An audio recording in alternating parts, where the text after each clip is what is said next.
So yeah, man. I don't know if you want to get into it, but yeah, I thought we were live, man. Sorry, we are live right now. So we're talking about this Hop Ambitious, which you had when you came to town, and I hadn't had before, which is interesting because they sell it down the street. Yeah, it's from Oliver Brewing Company out of Baltimore, which I was pleasantly surprised to know they had made so many good beers. They have quite a few. I like the BMore Hazy. That's a good, like, kind of real quick go-to 6-pack. They do a lot of their stuff in cans out here, so I have yet to go to their tasting room, but it's definitely on the agenda. We're looking around at some other ones, but yeah, I think I definitely like that Hop Ambitious. It's like it's well balanced, right? It's citrusy, right? It's a little bit sweet, but not too over. It's not boozy at all. It has a nice smooth feel to it, like it's a little creamy. Like I could drink this a lot, like regularly. Yeah. I think that's one of the things that we're always kind of talking about, like the balance of it. Just based on, I feel like we have similar palates, man, in terms of like, the crafts that we drink, man. Like, we kind of like hazies, we kind of like a citrusy, definitely an IPA that can be double, triple, quad, whatever it may be. But that balance is always key. And yeah, I agree, man. When I was up there, I guess that was over Father's Day weekend, Juneteenth weekend. City was buzzing, man. It was nice to kind of come up on that one, man. Is just Hop Ambitious, man. They did a really good job with that one. I think the BMore Hazy. It's funny. I was expecting the BMore Hazy to be more like what the Hop Ambitions, the name. Like for some reason, I was thinking that one was going to be more like what I thought Hop Ambitions actually was. That makes sense. Yeah. But yeah, both solid. I like the Hop Ambitions a little more. Yeah, I'd say the same too. And we were just speaking on the BMore Hazy. I mean, like I said, it's definitely a little more like I don't know. To me, it wasn't as fruity. A little bit more mellow. Very drinkable, though, right? And it's an 8, which Hop Ambitions is. It's an 8 as well. It's a little different flavor. I think it's just not as fruity to me, but a solid one. It's decent. I mean, it's also a little less pricey. You get a 4-pack. I don't know if it's less pricey. I guess you get a 4-pack of tall cans instead of a 6-pack of shorter ones, so it's a little more beer. A little cheaper. I mean, it made sense for me. I looked at BMore Hazy as kind of like maybe their staple, and I don't know. Man, I apologize for not knowing it. I feel like BMore Hazy was kind of like their, kind of their baseline, and sure. Hop Ambitions was a little more like they took a little more risk. They got a little more dankier, and which is what I can appreciate. I think that's one of the things about, it kind of comes with the turf with craft beer. They have the ability to be a little more riskier when it's less mainstream, and they know their audience, and they know that they can take those risks. And I think that's kind of the cool thing about craft overall, But yeah, Hop Ambitions was dope. BMore Hazy, solid, Yeah, both good beers, man. So I know you've been getting into some new stuff lately. What are you drinking on right now? Yeah, man. So you guys know I'm down here in Tampa. I don't know if you can see this, but this is a Crowler that I recently got from Jug and Bottle, Tampa Bay area. These guys are located in what they call Seminole Heights, but it's basically I think it's like north or whatever of Tampa. I'm still learning this terrain, but Jug and Bottle, man, and shout out to like dope bottle shops all over, man, because they play such I feel like a vital role, man. So Jug and Bottle here in Tampa is picked up a couple kegs from the Vale Brewing Company in Richmond. And, if you're following what's going on in Richmond or craft beer in general, Richmond is just turning into one of those like meccas, maybe meccas too soon. But you know what I mean? Like you can go on a tour in Richmond of, I think maybe close to like 30 craft brewers. It's like 30, it's like 20, it's like 25 plus easy for sure. And I don't know where that came from. I don't know.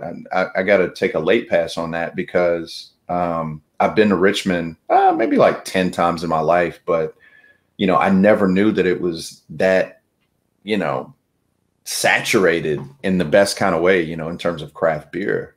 And it's just like dope area. But the cool thing about Jug and Bottle is, you know, these guys are knowledgeable. I went in there and talked to a guy named Thomas, man, and just really just was trying to get in and out, and wound up talking to Thomas for about maybe 30 to 45 minutes about different spots, man. And I think that's the cool feature of like a nice bottle shop, man, that you can kind of support that's in your area, man, because they're looking for good stuff. They'll go out and they'll try to find it. And these guys definitely, man, we got to tip our hat to them because they're doing a great job. They've got about 4 or 5 taps. They've even got like, they got a kitchen in there, man. They got a vegan kitchen in there where they, you know, that area that they're in is kind of trendy and real hipster kind of like, which is not a negative connotation by any means, but man, they just know what they like. They got a good kitchen and they got tons of good bottles that you can go in. So long story short, I got this from Jug and Bottle. They wrap their Crowlers too, some cool artwork. And this is the Veil Brewing. This is a Crucial Taunt. This is a, they label everything. This is a 8% ABV. You know, it's basically, it's an IPA. I think it's a New England IPA that the Veil made, brewed up. It's been around for a while. I just found that out on Untapped, and yeah, man, it's solid. The first time I've had it, but several people that I know have had it, and they love it, man. It's a solid Crowler, man. Solid IPA. Yeah, highly recommend it. Word, good stuff, man. So yeah, there's a few others I've been jumping into actually. So I think it's another Otis one. I mean, it said Otis Oliver. I say Otis. It's Oliver. For some reason, I see that. Oh, I'm thinking like, oh, there goes Otis with that beer. Now, this is the Maryland, DC. It's West Coast. I mean, I think you and I both agree. I mean, I'm not a huge West Coast fan. I mean, it tends to. I like West Coast if it's done right, but sometimes I find that.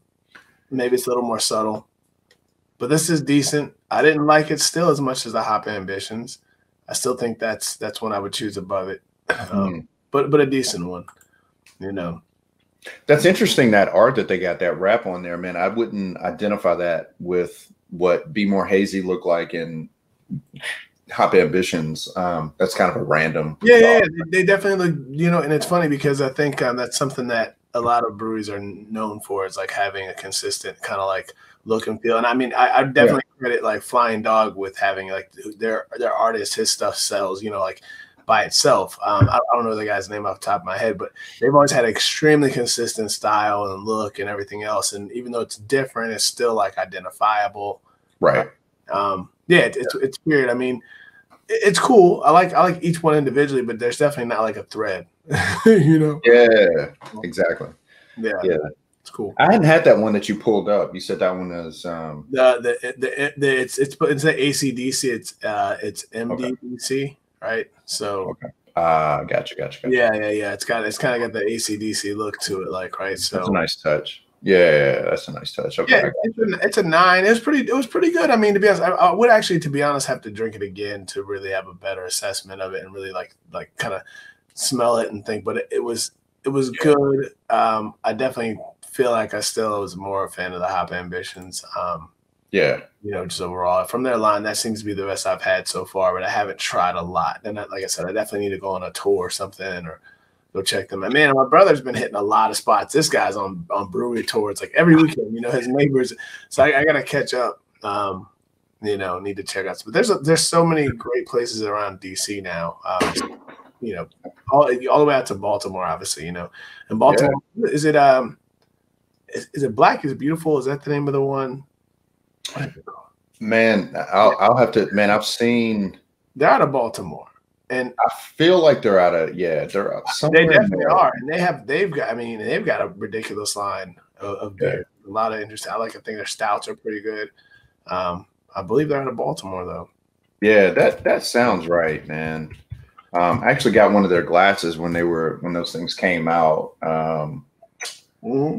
But yeah, let me actually do a little research on that, because I've drank too many of theirs to not know that. Yeah. It's just, I mean, it's kind of like the dynamic of the craft world, man.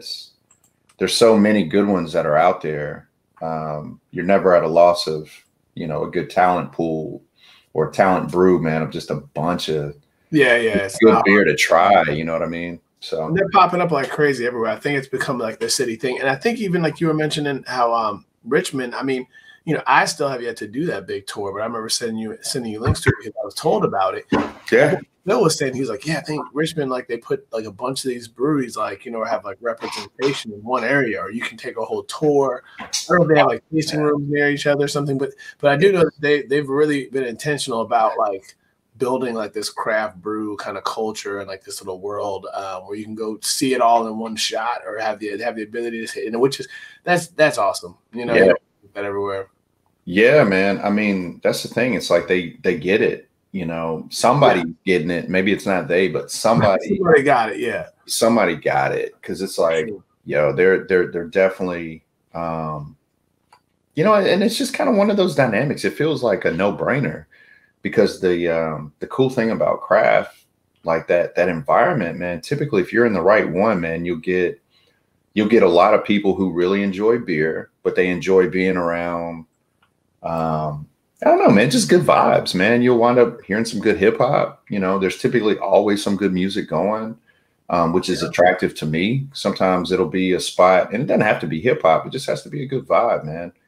And and you walk into these spots, man, and it's just like its own, like, really cool entity, man. But it's like a whole different world, man, than what you step into compared to like some of these mainstream spots or more mainstream spots, man. And it's man, it's just a delight, man. I love it, man. I love it. So yeah, it's like we were talking about last time. I think I mentioned, you know, me and my brother went to Jailbreak, and I was surprised like they had, you know, not only had I had the Big Punisher, which I like the beer, but I also knew when I saw the can that it had like the two fists together. It reminded me of this like old photograph of Big Pun's hand kind of put together, and that's a pretty solid IPA. But then I was like, oh, they got an Old Dirty Bastard beer, and I was like, that's super cool, you know. Nice. ODB. And then when you go in the bathroom, this is the one in Laurel, I believe. I think it's in Laurel, Maryland.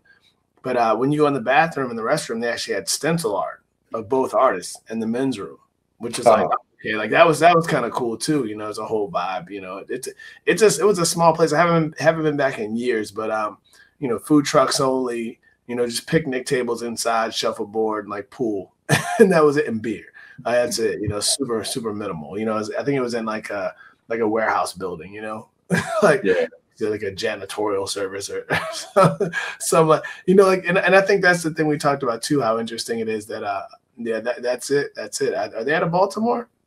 Man, okay. So here's the thing. Sorry, not to cut you off there. No, it's cool. Yeah, it's a okay, it's a collaborative effort. I'm just going to read this right off the website. Collaborative effort to raise awareness for the injustices people of color face daily, and raise funds for police brutality reform and legal defenses for those who have been wronged. So it's more so a collection of breweries that are, you know, kind of supporting the cause, man, which is actually I don't know, man, a glimmer of hope, man. It feels good. Feels good. I wonder if the beers they put out are under that name, but they're actually like different beers contributed from different breweries, or if they all kind of gotten together to say, hey, we're going to do this, or, you know, like this particular style. Because I've had a few, you know, I've definitely had a few of theirs. And I think maybe it's like just distribution when you look on a can, right? Like, say a few different cities, but maybe that's not where it's centered out of. Yeah. So, yeah, I think when I saw Baltimore, it was on a can because that's where it's probably closest distributed out of or something like that, right? Yeah, man. And I mean, I feel kind of silly not knowing this, but yeah, I mean, right when I read that, it was like, yeah, because I've had it from multiple breweries. So typically what I'm drinking is like, it would be like a porter or a stout, you know what I mean? And just given obviously Black is Beautiful, the color of the beer itself, I think that's what they're looking at. But yeah, it's just it's a collaborative effort among the community, the craft beer community, and the customers, and they're just trying to bring awareness, man. And basically what they do is they donate, and I'm reading this again, donate 100% of the beer's proceeds to local foundations that support, you know, police brutality reform and legal defenses for those who've been wronged, so on and so forth. But it's definitely a dope initiative, man, and just kind of I don't know, just kind of, you know, that's the kind of community that, you know, that these craft breweries kind of create, man, and that dynamic. So. Yeah, I think that's a real cool thing is like there's a lot of like neighborhood feel type places when they pop up, even the ones that grow, like if they maintain like their feel, like I said, there's, you know, I always talk about how much I like Aslan, but I think they have their own kind of like feel and stuff like that, and they definitely are one of the best in the area here. But I wonder if they go to Pittsburgh, if they kind of like, you know, are establishing themselves at that same type of feel. I mean, they grow slowly. I mean, I think they're mainly still in DC. You know, Pittsburgh would be the furthest they're going.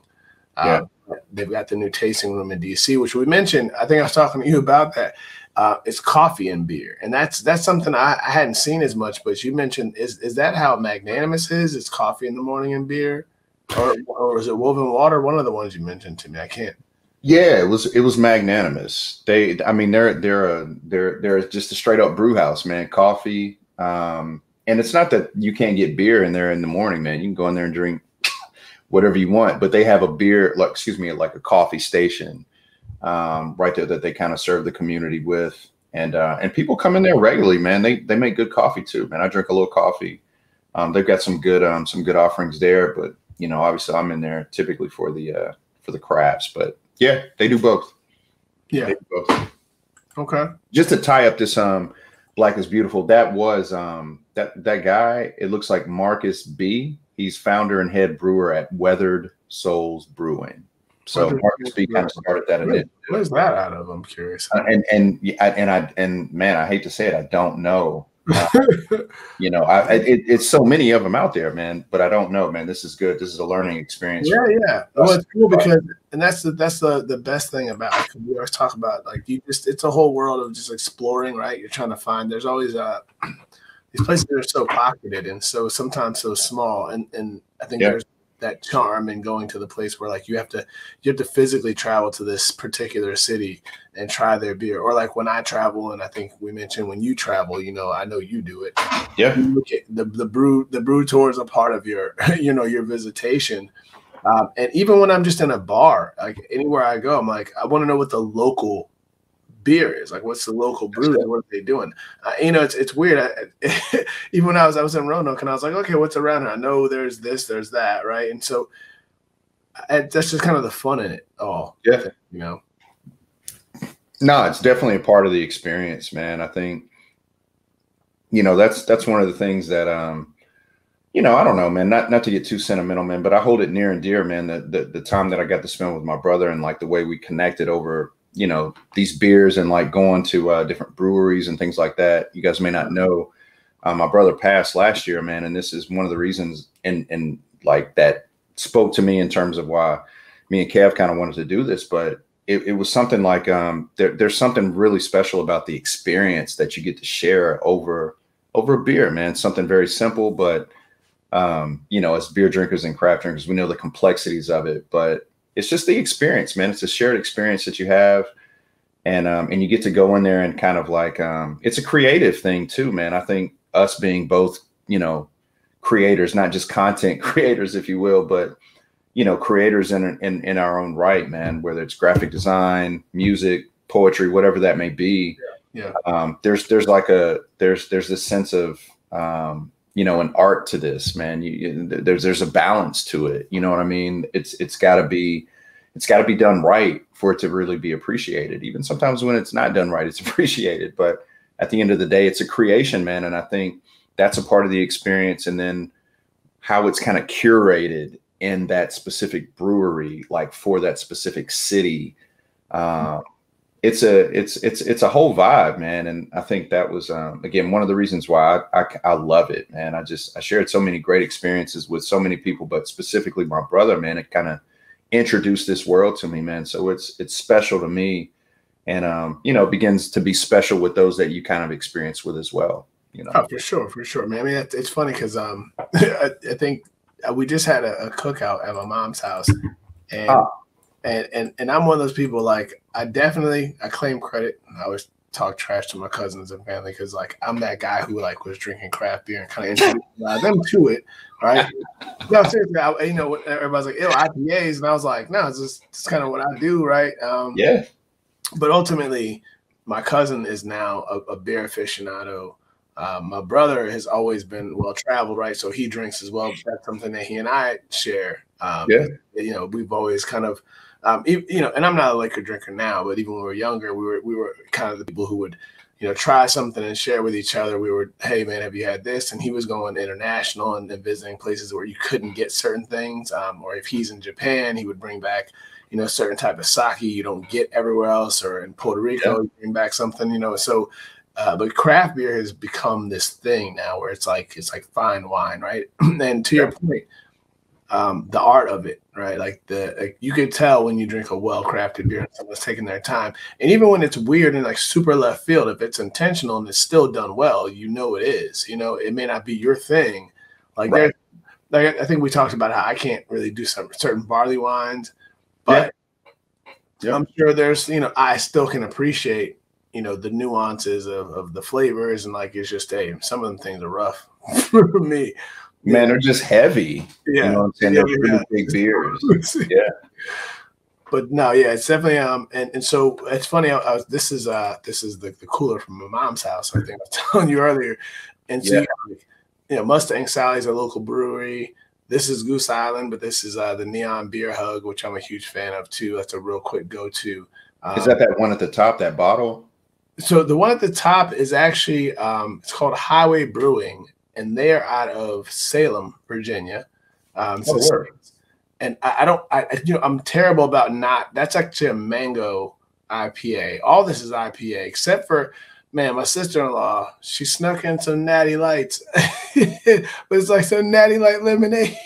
Like, I was kind of. I mean, you know, somebody had to bring it. You know, hey man, I mean, this is kind of like a bottle share situation, man. So you know, it's one of those situations where. I don't know. I look at that as like, hey man, let me put you on some well, I mean, on some top quality, man. Because everything else in here was pretty high quality, you know. So we were even like the Sierra Nevada. This is like their big hazy thing, and like we had a little hazy because I was that kind of go to. And it's just quality stuff. But it was funny, you know. I would, like I said, when you mentioned, you know, you share that with family and friends who kind of get it.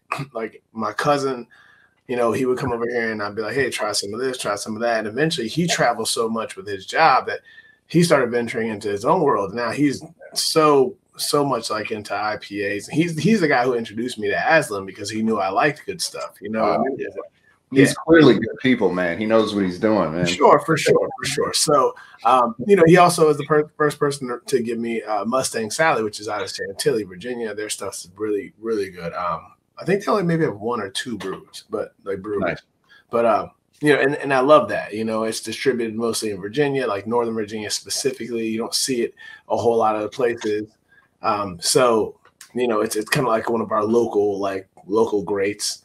DC Bra is another one, which is kind of like they're local. I'm not a huge fan of all of their stuff, right? But I would say this was their Turbo Boost Multi-Ball. Nice. I tried this last weekend as well. It's decent. I would say that it could use a little flavor. However, as far as just like a middle of the road kind of IPA, as we talked about, sometimes there's stuff that I think they're trying to make sure it's a staple. It's kind of like crowd pleaser. Yeah. It's not too hoppy for people who are, averse to IPAs. Goes down real smooth, very drinkable, right? Very drinkable. Yeah. But I was looking for like some kind of like more I don't know, a little more refined notes, I don't know, whatever it be, whether it's citrus or whether it's some sort of like other type of flavor in there. Yeah. No, I totally get that, man. That's like, so I feel like my home brewery is going to be, and not to go on too far on a tangent here, but like my home brewery is like a Magnanimous, like, in Nashville, it was Southern Grist. That was one that I always hit up, or Bearded Iris. But like they have their, at Bearded Iris, you have, let me think, there's Tunnel Vision. I think there's Home Style. At Southern Grist, I'm trying to think like one of their staples. In Magnanimous, there's like Juice Lord, you know what I mean? And then they have their different levels. There's Juice Lord Almighty, Juice Lord and Savior, Juice Lord.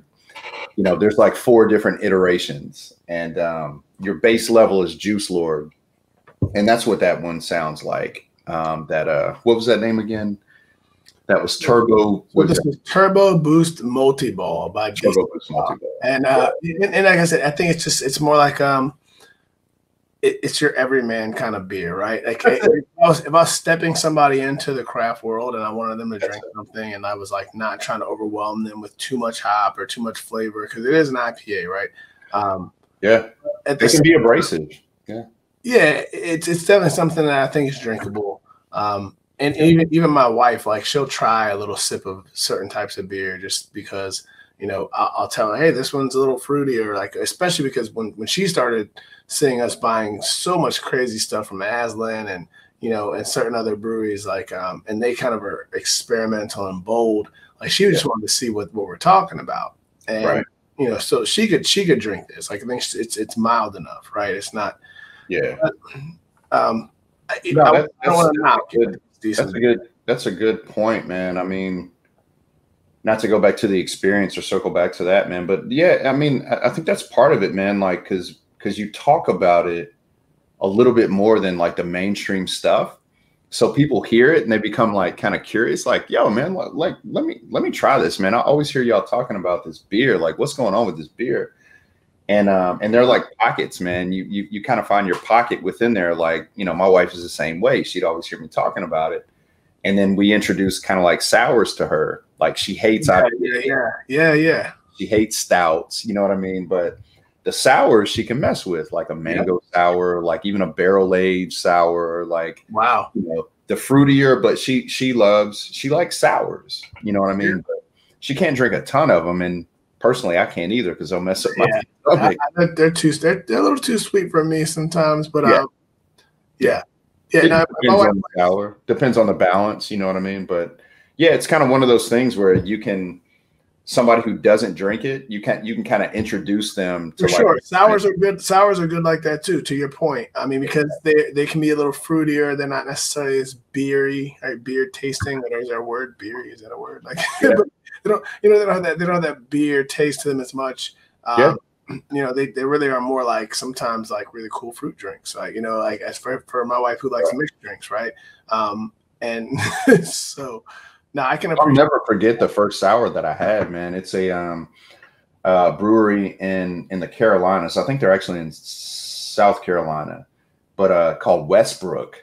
And man, I mean, I'd never had a beer like that. It was it's different. Not only bitter or like tart and acidic, but it was salty. Like, it was like it literally, like, the first time I had it, immediately within seconds, I was like, I love this. This is one of the best beers I've ever had.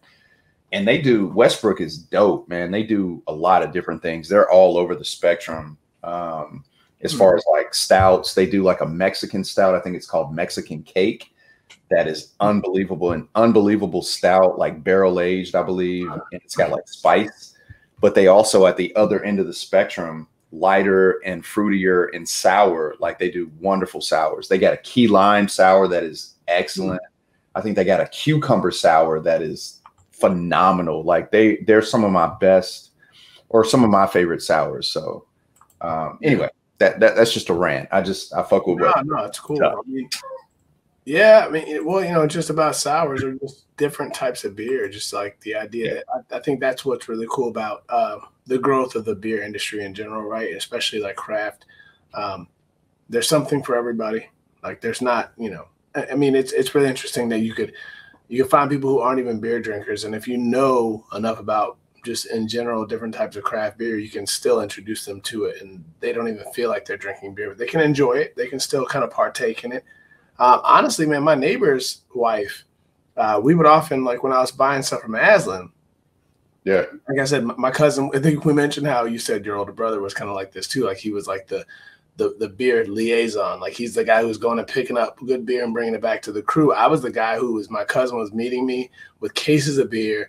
And like what's cool about some of these smaller places, you might get a 4-pack of this, a 4-pack of that, a 4-pack of this, but they change their menu every week, right? Aslan's like that. They change their menu every week or maybe 2 weeks. You can't get the same thing all the time, and even seasonally. So I would jump on stuff and I would bring it back here, and then my neighbors would come and buy beer from me. So I would literally like sometimes drop like $250 worth in beer. But it would be just knowing that they were like, oh, man, Kev's on some stuff, man. Whatever he got, I want some of that. And I would mix them 4-packs, like I would get little, and it was really fun. But it was my wife and my neighbor's wife were drinking beers that we didn't expect them to like, especially like some of them surprisingly were really heavy. I mean, they were getting 13% and, because they would have like I love, like I mentioned, I'm a fan of milkshake IPAs if they're done right. Yeah. And those tend to be much heavier than people think. You can have 13% because of what they able to do with milk sugars. But his wife was really enjoying some stuff that was a little rougher than I thought. But you just never know, man. I mean, these things are so well crafted that different flavors come out that you may not even like or may not taste that someone else does. Like there's an upfront taste and sometimes there's like an aftertaste or a certain beer is finished differently. And I think everyone's palate, like you said, is very different. So it changes like how you perceive the taste. It's really unique to like the person. Everyone's different when it comes to what they drink, Yeah, man. I mean, we're kind of saying it without like realizing, I think what we're even saying, man. It's at this point, it's so, I don't know, it's so a part of the community and the beer itself. But I mean, they really are, man. I mean, these beers are really crafted. You know what I mean? Like that's why. I mean, that's why they have the impact, man. It really is, man. And I'm, and not to go on a long tangent again about art or whatever, man, but just kind of talked about. It's like how culinary, right? Like I think like I'm a person who, you mentioned both you and I, like I appreciate art, right? And I mean, you're an artist too, so you appreciate art, like. But it's how like if you recognize that food is. It's everything, right? Food it's not only like, and brewing is similar to it. It's not just art. It's science. It's like all types of things. It's probably mathematics. It's so many things go into it. And if you understand the totality of it, you can appreciate what comes out on the other end, especially when there's so many different people who have different ways of doing it, right? Yeah. That's it, man. Like, I just saw that documentary, man. I think we talked about it earlier, but that little spiel that Dave Chappelle went through, man, and he was talking about a piece of art. It was a piece of art of Lincoln, Abraham Lincoln, man. And I feel like he said it was at a hotel. Anyway, he saw it somewhere, and this was during his time where he was kind of stepping away from TV or whatever, man. But he likened it to this piece of art of Lincoln that was made out of pennies, right? Lincoln's obviously on the penny. So this artist made this piece of art from pennies. And, he's looking at it, he's like, man, how much is this? And I think the guy said it was like, I don't know, thousands of dollars, man. It was something crazy. You know what I mean? And he was like, literally sat there for a minute and was like, man, this is like $300 worth of pennies, man. Why is this so much? You know what I mean? That dude's an orator, man. It was, but I mean, in its silliness, the brilliance of what he was trying to communicate was that, man, like you can't just value art for what it is or what it costs or whatever, man. It goes far beyond that, and I think that's I don't know. Overall, if I could sum it up, man, that like I pay a little more, not only for the beer, but for the experience. You know what I mean? For sure. No, see, and it's funny you say that because I think that was one of the things when I first started really getting into craft. Like, I think it's interesting that the way the industry was years ago, like the pinnacle of beer, like the best thing you could buy was X amount of dollars, and it was as far as beer goes, there wasn't a lot of options. I think like.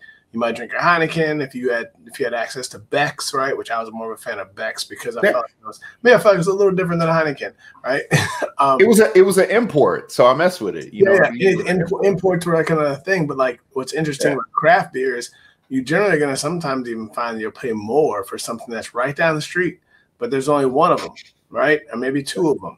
and it's worth it because and my dad used to think it was funny when I would say, hey man, like I got this beer from such and such. He seriously joked so hard on me and my brother being like, man, you got to bring all this weird stuff to my house. Like, what is this beer? He's like, he's still drinking Coronas. But eventually he latched on. And oddly enough, once again, a person who bit on the truth, which is flying dogs. Like it's our go-to like Imperial, right? I mean, it's an Imperial IPA, but man, that thing slaps. You know, it's like I'm not mad at it. It gets you right there. It gets you where you want to be. To me, you know, a couple of those. And I remember, like, when I started drinking, my dad, he latched on. He had one or two and was like, it's kind of weird. It's an acquired taste. Man, once he got to the third one, he keeps it in the house. You know, it's like, and then easy go-to, man. Yeah, he became more adventurous too. Like, right, like so when we bring stuff to the house now, he's like, oh yeah, what's that? You know, try it. But it's so interesting how people grow into beer because beer before it was like you just had a few options and. Now people kind of grow into, like, I mean, I know a lot of folks who weren't into craft beer until they met this person who was into craft beer, that person. Like my cousin became that person for a lot of his friends. But I feel like at the same time, I know in a lot of ways I was that person for him too, earlier on before he was like kind of embraced all this different stuff. He never was resistant. He just had, you know, he wasn't exposed to as much. And none of us were, right? We're young. You're drinking kind of what you have access to and what you know is cheap. You know, but at the same time, when you start really kind of exploring and understanding like the different, there's so many options. It's insane. You're really touching on something, man, here that I don't want to get too deep in or too philosophical because I mean, I know we are just talking about beer, but from the art sense, man, like in a way, and I'm really freestyling here. But man, like seriously, man, if you think about it, man, craft beer is a way that, you can like continue to like challenge yourself and like stretch yourself and not only appreciate things that you may not necessarily have like all the time, but then develop an appreciation and ultimately kind of like a sincere, like, you know, pleasure out of. You're like, man, I actually did not like this at first. Like I remember having a really sharp and like hoppy, piney IPA. And I was like, this is awful. Every time I had it, I was like, what are you drinking, man? This is terrible. And then I had it again and I had it maybe one other time because it was just like, man, this is just different. This is something different than you've really experienced. And your palate just needs to get shocked.